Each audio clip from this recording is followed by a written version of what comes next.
Oktober 2024. Suasana di Komplek Parlemen Senayan, Jakarta dipenuhi semangat baru seiring dengan pelantikan anggota DPR RI periode 2024-2029. Para wakil rakyat dari berbagai daerah pemilihan resmi dilantik, membawa harapan baru bagi pembangunan dan kesejahteraan bangsa.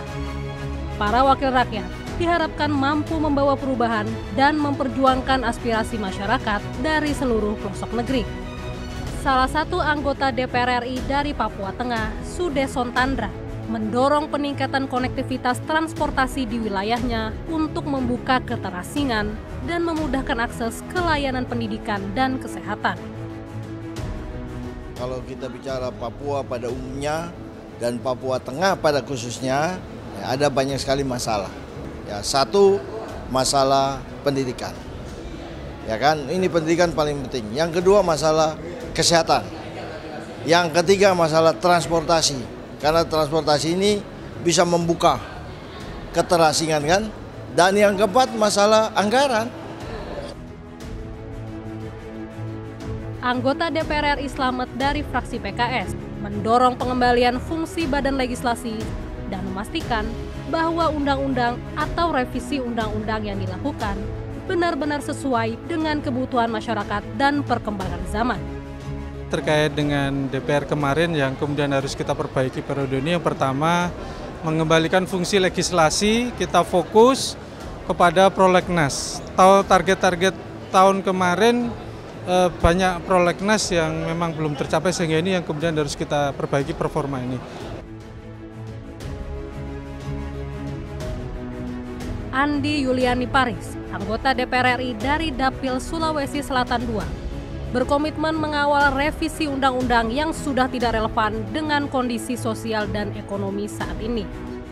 Ia mencontohkan revisi Undang-Undang Migas dan rancangan Undang-Undang Energi Baru Terbarukan yang masih terhambat, padahal keduanya sangat penting bagi penerimaan negara dan pengaturan lifting minyak. Ternyata dalam perjalanannya waktu 5 tahun itu tidak cukup untuk merumuskan ataupun menyelesaikan RUU. Contohnya di Komisi 7, RUU tentang energi baru terbarukan itu kan sebenarnya sudah selesai pembahasannya. Tapi ada beberapa pasal yang belum selesai, yaitu terkait dengan power wheeling dan kedua terkait dengan TKDN.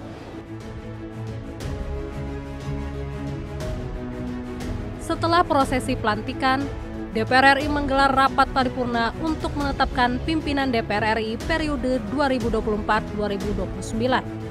Puan Maharani kembali terpilih sebagai Ketua DPR RI dengan wakil-wakilnya Adis Kadir, Sufmi Dasko Ahmad, Saan Mustafa, dan Cucun Ahmad Syamsur Rijal. Dalam jumpa pers, Puan menyatakan bahwa pimpinan DPR RI berkomitmen menjalankan tugas dan fungsi secara kolektif dan kolegial, membuka selebar-lebarnya ruang aspirasi rakyat, serta menindaklanjutinya sesuai dengan skala prioritas. Si rakyat itu untuk kemudian ditindaklanjuti sesuai dengan mekanisme yang ada di DPR, dan tentu dan nantinya tentu kita bersama akan membuka ruang-ruang untuk bisa menindaklanjuti hal tersebut. Nanti ke depannya akan ada komisi-komisi yang nanti bisa menampung aspirasi rakyat yang kemarin belum tertampung. Itu. Penetapan pimpinan DPR RI ini disambut positif oleh Nanang Samudra, anggota DPR RI dari Dapil Nusa Tenggara Barat II, yang berharap pimpinan DPR terpilih bisa mengayomi seluruh anggota DPR dan bekerja maksimal demi kepentingan rakyat. Bisa segera terpilih ketua, wakil ketua yang memang menjadi idaman kita.